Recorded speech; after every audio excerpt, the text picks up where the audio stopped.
Hello दोस्तों, welcome back. मेरा नाम राज है और आप देख रहे हैं टेकी पॉइंट। आज के इस वीडियो में हम बात करेंगे 5 best micro cap mutual funds India in Hindi. ऐसे माइक्रो कैप म्यूचुअल फंड जो कि सबसे बेस्ट हैं, सबसे अच्छे आपको रिटर्न दे सकते हैं या पिछले रिकॉर्ड्स में उन्होंने दिया है। और ना कि मैं आपको म्यूचुअल फंड जो भी माइक्रो कैप म्यूचुअल फंड है उनके बारे में बताऊंगा, बल्कि मैं बहुत सारी ऐसी बातें बताऊंगा जिनको आपको ध्यान में रखने की ज़रूरत है, या उन म्यूचुअल फंड्स में निवेश करने से पहले आपको सोचने की ज़रूरत है, या आपके बाद में काम आने वाली है। जैसे टैक्स कितना लगेगा उन पे, कैसे निवेश करना चाहिए, निवेश करने का सही तरीका क्या है, रिस्क क्या है उनमें, माइक्रो कैप म्यूचुअल फंड होते क्या हैं और कौन कौन से माइक्रो कैप म्यूचुअल फंड है उनके बारे में डिटेल में सारी जानकारी। तो अगर आपको इतनी सारी इन्फॉर्मेशन चाहिए तो इस वीडियो के साथ लास्ट तक ज़रूर बने रहिएगा। और अगर वीडियो पसंद आए तो लास्ट में फिर आप इसको लाइक कर देना, और पहली बार आए हो चैनल पे तो चैनल को सब्सक्राइब कर लेना। और बाकी अगर आप चाहो तो अपने दोस्तों के साथ शेयर कर सकते हैं इस वीडियो को। तो चलिए बढ़ते हैं इस वीडियो में आगे, और उसके बाद देख लेते हैं सबसे पहले ये कि म्यूचुअल फंड क्या होते हैं। तो सबसे पहले मैं बेसिकली आपको बता दूं, जो पहली बार वीडियो देख रहा है, कि म्यूचुअल फंड एक सामूहिक निवेश योजना है जिसमें क्या करते हैं, बहुत सारे लोग मिलके अपने पैसे किसी एक जगह पे इकट्ठा करते हैं या देते हैं, और वहाँ पे एक फंड मैनेजर होता है जो उस पैसे को लेके निवेश करता है, और आपके जो भी आपने पैसा जमा किया उस पैसे पे जो रिटर्न मिलता है वो सभी में बांट देता है या सबको रिटर्न मिलता है। तो एक तरह से एक जगह पैसा इकट्ठे करते हैं, उससे पैसा कमाते हैं और फिर वो आपको रिटर्न के रूप में मिल जाता है। ये काम होता है म्यूचुअल फंड का, इसीलिए इसको म्यूचुअल कहते हैं, क्योंकि हम लोग म्यूचुअली एक जगह पे इसको जमा कर रहे हैं। ठीक है। इसके बाद इनमें कई सारी कैटेगरी होती हैं जिनमें ऑलरेडी मैं कई सारे वीडियो बना चुका हूँ और आगे बहुत सारे कैटेगरीज पे वीडियो बनाऊँगा। लेकिन उससे पहले हम एक कैटेगरी है माइक्रो कैप म्यूचुअल फंड्स, तो उसके बारे में जान लेते हैं। माइक्रो कैप म्यूचुअल फंड एक इक्विटी फंड होते हैं जो छोटी मार्केट कैप वाली कंपनियों में निवेश करते हैं। कंपनियां कई तरह की होती है, large cap, small cap, mid cap. ठीक है, ये आप अदर वीडियोस में देख सकते हैं। यहाँ पे मैं जस्ट शॉर्ट कर दूँ तो जो micro cap mutual fund company होती हैं वो क्या होती है, एक तरह से जैसे मार्केट कैप उनका जो होता है, जो 3500 करोड़ रुपए से कम का जो मार्केट कैप होता है उनको बोलते हैं माइक्रो कैप म्यूचुअल फंड। हालांकि ये फंड थोड़े उच्च जोखिम वाले होते हैं, इनमें रिस्क ज़्यादा रहता है, लेकिन अगर आप लॉन्ग टर्म के लिए आप इसमें निवेश करते हो तो इनमें रिटर्न देने की क्षमता अच्छी खासी होती है, आपको अच्छा खासा रिटर्न इनमें मिल जाता है। ठीक है, और भविष्य में ये तेज़ी से बढ़ भी सकती हैं। तो अब इससे पहले कि हम आगे बढ़ें, हम पहले ये जान लें कि माइक्रो कैप म्यूचुअल फंड में निवेश क्यों करें हम, आखिर क्या ऐसी ज़रूरत है। तो सबसे पहला मेन रीज़न निकल के आता है, इसमें उच्च विकास की संभावना रहती है। माइक्रो कैप कंपनियां जो रहती हैं वो छोटे छोटे स्टार्टअप्स टाइप के रहते हैं और उन्हें आगे फ्यूचर में बहुत आगे बढ़ना होता है, इसलिए उनमें तेज़ी से ग्रोथ के चांसेस ज़्यादा होते हैं। तो आपका पैसा जो लगा हुआ है उस पर भी ग्रोथ के चांसेस ज़्यादा हो जाएंगे। उसके अलावा फिर होता है इसमें डाइवर्सिफिकेशन। तो इनका एक आपने जो भी अपना पोर्टफोलियो बना रखा है तो उसमें अगर आप एक माइक्रो कैप म्यूचुअल फंड भी ऐड कर लेते हैं ना, तो एक तरह से डाइवर्सिफिकेशन हो जाता है, यानी आपका पैसा तेज़ी से भी बढ़ेगा। अगर गिरेगा तो इसमें वो एवरेज हो जाएगा। अगर आपके जो भी पोर्टफोलियो है उसमें स्मॉल कैप हैं, पहले से लार्ज कैप हैं, मिड कैप हैं, तो एक माइक्रो कैप भी ऐड कर लो, इससे आपका डाइवर्सिफिकेशन हो जाएगा पोर्टफोलियो का। ठीक है, जिससे रिस्क फैक्टर भी अपने आप इसमें कम हो जाएगा। तो एक माइक्रो कैप म्यूचुअल फंड अपने पोर्टफोलियो में जरूर ऐड कीजिए। उसके बाद आती है कम प्रतिस्पर्धा, यानी बड़ी कंपनियों की तुलना में कम विश्लेषण और प्रतिस्पर्धा, जिससे अच्छे निवेश के अवसर बनते हैं। ठीक है, जैसा कि मैंने आपको इससे पहले जस्ट एक बात बताई कि ये कंपनियां जो रहती हैं ये छोटी छोटी कंपनियां रहती हैं, तो इनमें ग्रोथ के चांसेस बहुत ज़्यादा रहते हैं। ठीक है, और इनके कंपटीटर भी कम रहते हैं, तो इसलिए आप इनमें निवेश करते हैं तो आपके पोर्टफोलियो में भी अच्छी खासी आपको तेज़ी या रफ्तार देखने को मिलती है। लेकिन उससे पहले आप ये भी देख लीजिए कि ये जो फंड होते हैं ये अदर ज़्यादा स्टेबल नहीं होते हैं। ठीक है, इसलिए इनमें रिस्क भी ज़्यादा होता है, इसलिए इनमें जब भी निवेश करें आप लंबे समय के लिए ही निवेश करें, ये मैं आपको सलाह देना चाहूँगा। उसके बाद आती है कि हम इनमें निवेश करने से पहले कुछ बातें ज़रूर सुन लें या ध्यान में रख लें, जो कि आपको ज़रूर याद रखनी है। कि पहली बात, इनमें उच्च जोखिम होता है, यानी जब भी मार्केट गिरता है तो ये बहुत ज़्यादा अनस्टेबल हो जाते हैं जल्दी से। ठीक है, लिक्विडिटी की समस्या रहती है, यानी कि इन जो म्यूचुअल फंड होते हैं ना, इनमें जब तक बहुत ज़्यादा तो इनमें मार्केट कैप होता नहीं है इनका, तो कई बार ऐसा होता है कि इसमें लिक्विडिटी कम रहती है कि आप जब भी अपना सेल करना चाहोगे हो सकता है सेल ना हो।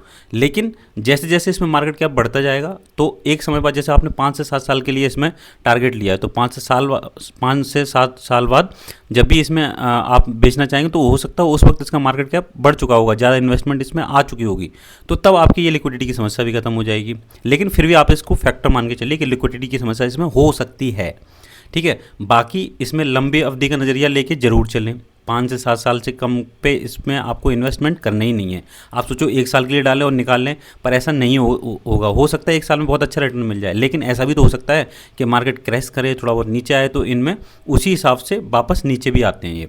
तो इसलिए इनको लंबे समय के लिए ही आप इसमें निवेश करें और एसआईपी के माध्यम से निवेश करें, यानी हर महीने थोड़ा थोड़ा पैसा करके इनमें लगाइए, एक साथ मत डालिए। एक साथ डालोगे तो जब मार्केट गिरेगा तो एक साथ आपको लॉस भी होगा, लेकिन एसआईपी के जरिए लॉस क्या होता है, ऑन एवरेज हो जाता है। आपको बहुत ज़्यादा रिटर्न भी नहीं मिलेगा, एक स्टेबल रिटर्न मिलता रहेगा और बहुत ज़्यादा नुकसान भी नहीं होगा, एक स्टेबल नुकसान होगा। तो इसलिए एसआईपी के माध्यम से इनमें निवेश करें। अब माइक्रो कैप म्यूचुअल फंड में जो भी निवेश का है, तो तरीका सबसे अच्छा क्या है, तो सबसे पहले मैंने आपको बताया था अभी जस्ट कि एसआईपी के द्वारा ही धीरे धीरे करके आप इसमें इन्वेस्टमेंट करें, जिससे कि आपको ऑन एवरेज जो भी प्रॉफिट है वो रिटर्न मिलता रहे। और पोर्टफोलियो का केवल एक छोटा हिस्सा, यानी 10 से 15% ही आप इसमें माइक्रो कैप में लगाएं। ऐसा नहीं कि आप अपने पूरा जो भी पोर्टफोलियो आपने बस माइक्रो कैप ही उसमें ऐड कर रखे, नहीं। मान लीजिए आपके 1 लाख का पोर्टफोलियो है, तो उसमें ये समझ लो 10 से 15%, यानी 10 से 12 हज़ार में केवल म्यूचुअल फंड, जो भी माइक्रो कैप म्यूचुअल फंड है उसमें निवेश होना चाहिए, उससे ज़्यादा नहीं, क्योंकि उससे ज़्यादा रिस्क लेना सही नहीं है। और फंड मैनेजर की जो भी परफॉर्मेंस है और जो पुरानी हिस्ट्री है, यानी उसने पहले कैसा परफॉर्म किया है, वो ज़रूर चेक कर लें, ठीक है। और उसके अलावा उच्च रिटर्न की लालच में बिना रिसर्च के निवेश ना करें। जब तक किसी भी म्यूचुअल फंड में आपको लगाना है, माइक्रो कैप म्यूचुअल फंड में, तो पहले उसकी अच्छी खासी रिसर्च कर लें, ठीक है। उसके बाद ही उसमें पैसा अपना फंसाएं। ऐसा नहीं कि बस कोई भी माइक्रो कैप म्यूचुअल फंड चुना और उसमें लगा दिया, नहीं। थोड़ी सी उसकी हमें क्या पता करने की जरूरत है कि कैसा परफॉर्म किया है, क्या इसकी हिस्ट्री रही है, सब कुछ, ठीक है। तो ये हो गई वो बातें जो आपको निवेश करने से पहले ज़रूर सोचनी चाहिए। उसके बाद अभी हम बात कर लेते हैं 5 ऐसे म्यूचुअल फंड के बारे में जो best micro cap mutual fund India in Hindi हैं, ठीक है। तो सबसे पहले नंबर पे जो निकल के आता है वो होता है, वो मैंने रखा हुआ है क्वांट इंफ्रास्ट्रक्चर फंड, ठीक है। सबसे पहले मैं आपको बता दूं, रिस्क इसमें देखो सबसे ज़्यादा है, वेरी हाई है। करंट एनएवी जो इसकी चल रही है वो 40 रुपये के आसपास चल रही है, ठीक है। और क्या अगर इसने जो पिछले 1 साल में दिया है -6.34% दिया है, मतलब जब से मार्केट ये गिरा है तब से आप सोचो, आप इसने अभी क्या अगर माइनस में चल रहा है इसका, तो उसी हिसाब से थोड़ा सा इसमें अपना रिस्क फैक्टर मान के चलें। मिनिमम इन्वेस्टमेंट इसमें 5,000 से स्टार्ट कर सकते हो। AUM देखो मैंने आपको बताया इसकी 3172 करोड़ रुपए है केवल।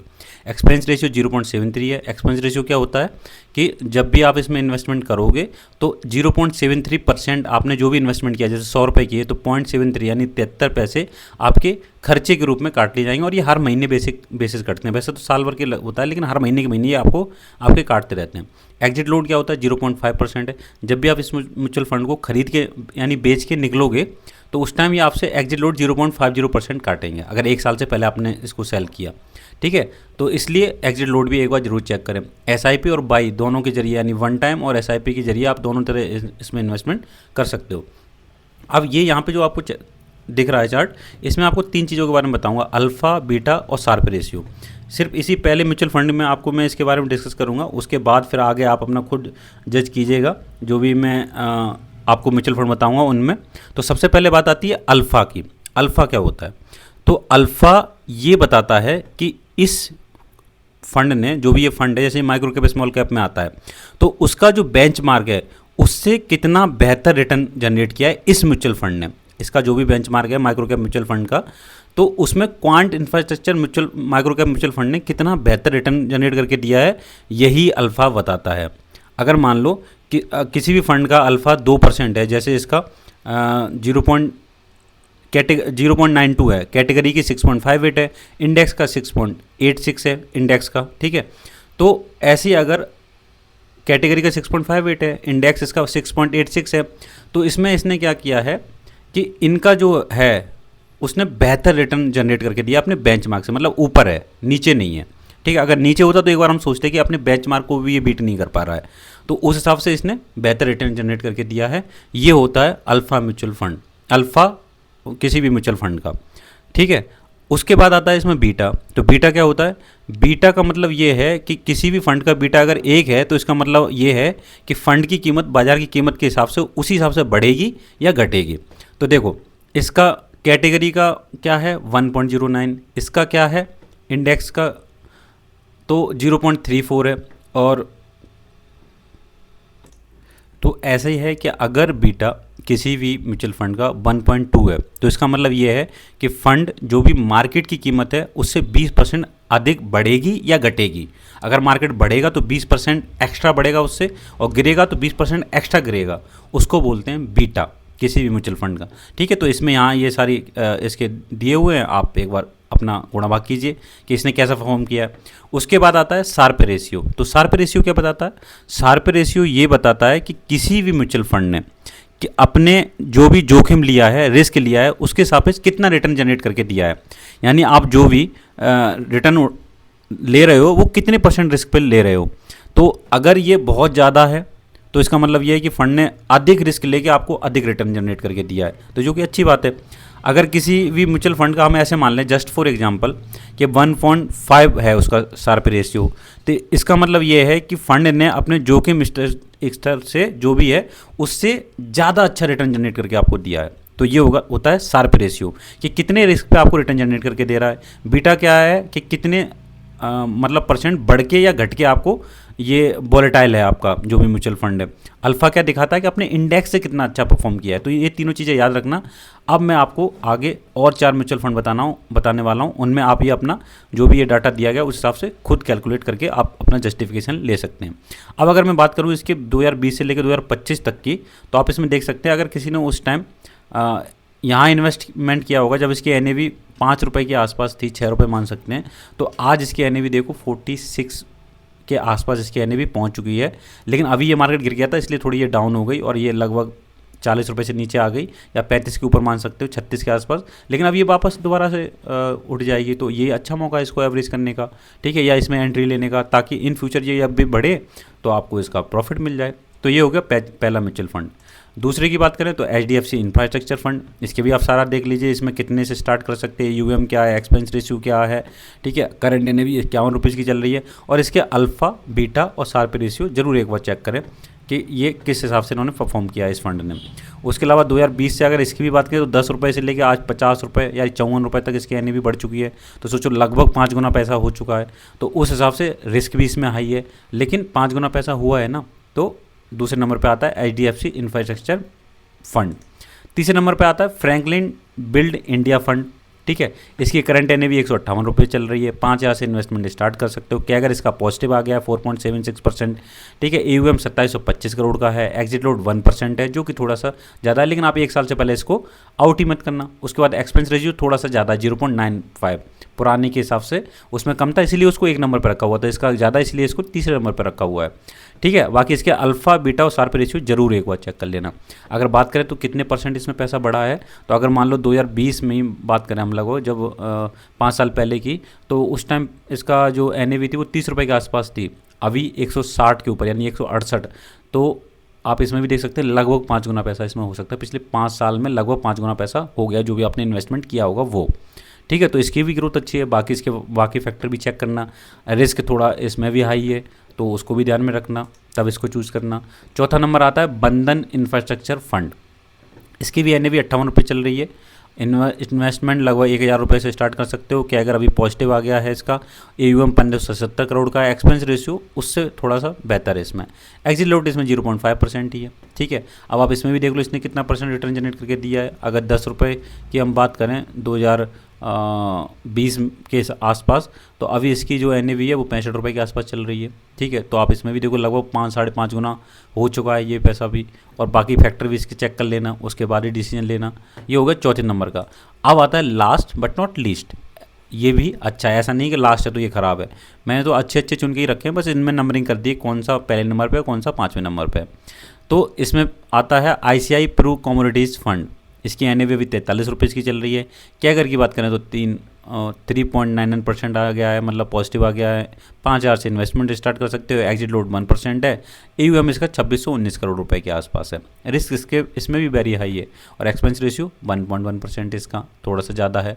बाकी ये इसके जो भी अल्फ़ा, बीटा, शार्प रेशियो मैंने सर्च किए, लेकिन मेरे को मिले नहीं, इसलिए मैं इसको अभी फ़िलहाल अपडेट नहीं कर पाया हूँ। इन फ्यूचर कभी इसके अपडेट हो जाएंगे, या फिर आप गूगल पे एक बार चेकआउट वगैरह इसके कर सकते हैं।